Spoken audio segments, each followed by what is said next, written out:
ভারতের গুজরাট রাজ্যে মর্মান্তিক বিমান দুর্ঘটনা ঘটেছে।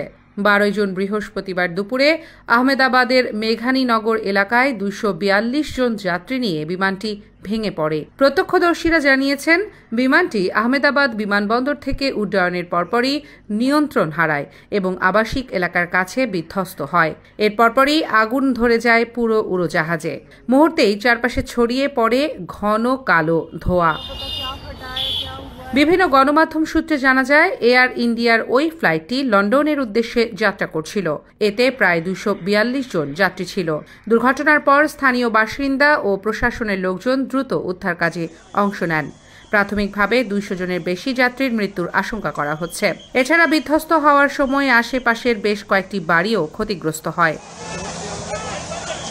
বিমানটি টেক অফের কিছুক্ষণের মধ্যেই নিচে পড়ে যায়। ধারণা করা হচ্ছে, উড্ডয়নের সময়ই যান্ত্রিক ত্রুটির কারণে এই দুর্ঘটনা ঘটে থাকতে পারে। তবে গুজরাট পুলিশ জানিয়েছে, এখনও পর্যন্ত হতাহতের সংখ্যা নিশ্চিত করা যায়নি।